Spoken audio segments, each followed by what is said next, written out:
ഏത് ദുരിതമേഖലയിലാണെങ്കിലും പുഞ്ചിരി കാണുന്നത്, ചിരി കാണുന്നത് എല്ലാവർക്കും വലിയ സന്തോഷമുള്ള കാര്യമാണ്, അല്ലെങ്കിൽ ഒരു ആശ്വാസം നൽകുന്ന കാര്യമാണ്. പ്രത്യേകിച്ച് കുഞ്ഞുങ്ങളുടെ ചിരിയാവുമ്പോൾ നമുക്ക് കൂടുതൽ സന്തോഷമായിരിക്കും.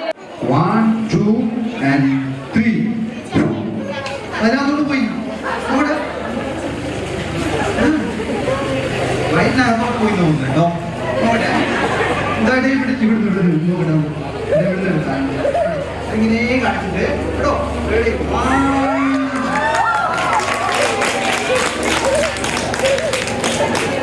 റൂമിൽ നിന്ന് ഇരുന്ന് കളി മാത്രം, അല്ലെങ്കിൽ ആ ഒരു അറ്റ്മോസ്ഫിയറിൽ നിന്ന് ഇവർ പുറത്തേക്ക് എത്തിക്കഴിഞ്ഞപ്പോൾ നിങ്ങൾക്ക് തന്നെ കാണാൻ കഴിയുന്നുണ്ടല്ലോ, വല്ലാത്തൊരു മാറ്റം ഇവർക്കുണ്ട്. വൈകുന്നേരങ്ങളിൽ നമ്മൾ പോകുന്ന സമയത്തെ പിറ്റേ ദിവസത്തേക്കുള്ള ആക്ടിവിറ്റി ഒക്കെ അവർ അത് പടമൊക്കെ വരച്ച് വാങ്ങിച്ചിട്ട് പോകും. എന്നിട്ട് അവർ കളർ ചെയ്ത് കാലത്ത് വരുമ്പോഴേക്കും നമുക്ക് കാണിച്ചു തരുന്നുണ്ട്. അവരിൽ കുറെ മാറ്റങ്ങൾ ഉണ്ടാക്കാൻ നമുക്ക് പറ്റിയിട്ടുണ്ട് എന്നുള്ളതാണ്. സാധാരണ ജീവിതത്തിലേക്ക് കുട്ടികൾ മടങ്ങി വന്നു തുടങ്ങി. അവർക്ക് പിറകെ മുതിർന്നവരും വന്നേ മതിയാവൂ. കാരണം നമുക്ക് അതിജീവിക്കണം. അനൂപിനൊപ്പം രഘുനാഥ് നാരായണൻ, മാതൃഭൂമി ന്യൂസ്, മേപ്പാടി.